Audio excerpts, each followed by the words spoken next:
Sultan Agung. Sultan Agung Hanyokrokusumo adalah Raja Kesultanan Mataram yang memerintah pada tahun 1613 hingga 1645. Nama aslinya adalah Raden Mas Jatmika atau terkenal dengan sebutan Raden Mas Rangsang. Ia lahir pada tahun 1591. Sultan Agung merupakan putra dari pasangan Prabu Hanyokrowati dan Ratu Mas Adidyah Banowati. Ia naik tahta pada tahun 1613 dalam usia 20 tahun. Sultan Agung dikenal sebagai salah satu raja yang berhasil membawa kerajaan Mataram Islam mencapai puncak kejayaan pada tahun 1627, tepatnya setelah 14 tahun Sultan Agung memimpin kerajaan Mataram Islam. Pada masa pemerintahan Sultan Agung, daerah pesisir seperti Surabaya dan Madura berhasil ditaklukkan. Pada kurun waktu 1613 sampai 1645, wilayah kekuasaan Mataram Islam meliputi Jawa Tengah, Jawa Timur, dan sebagian Jawa Barat. Kehadiran Sultan Agung sebagai penguasa tertinggi membawa kerajaan Mataram Islam kepada peradaban kebudayaan pada tingkat yang lebih tinggi. Sultan Agung memiliki berbagai keahlian baik dalam bidang militer, politik, ekonomi, sosial, dan budaya yang menjadikan peradaban kerajaan Mataram pada tingkat yang lebih tinggi.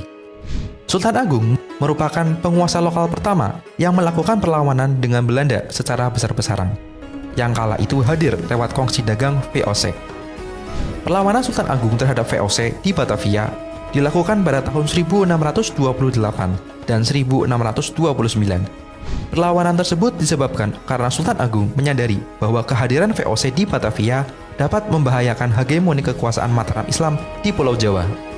Kekuasaan Mataram Islam pada waktu itu meliputi hampir seluruh Jawa dari Pasuruan sampai Cirebon. Sementara itu, VOC telah menguasai beberapa wilayah seperti di Batavia. Kehadiran VOC akan menghambat penyebaran agama Islam di Jawa yang dilakukan Sultan Agung. Sultan Agung memiliki prinsip untuk tidak pernah bersedia berkompromi dengan VOC maupun penjajah lainnya. Namun, serangan Mataram Islam terhadap VOC yang berkedudukan di Batavia mengalami kegagalan disebabkan tentara VOC membakar lumbung persediaan makanan pasukan kerajaan Mataram Islam saat itu.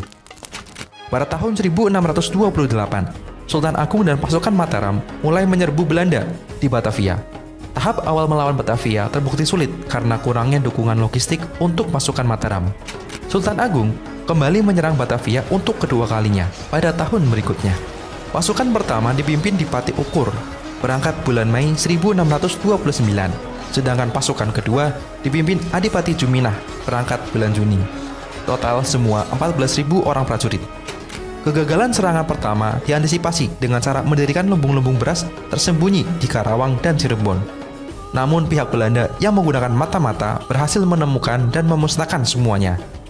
Hal ini menyebabkan pasukan Mataram kurang perbekalan, ditambah wabah penyakit malaria dan kolera yang melanda mereka, sehingga kekuatan pasukan Mataram menjadi sangat lemah ketika mencapai Batavia. Menjelang tahun 1645, Sultan Agung merasa ajalnya sudah dekat. Ia membangun Astana Imogiri sebagai pusat pemakaman keluarga raja-raja Kesultanan Mataram, mulai dari dirinya. Sultan juga menuliskan Serat Sastra Gending sebagai tuntunan hidup Trah Mataram. Sesuai dengan wasiatnya, Sultan Agung yang meninggal dunia pada tahun 1645 digantikan oleh putranya yang bernama Raden Mas Sayidin sebagai Raja Mataram.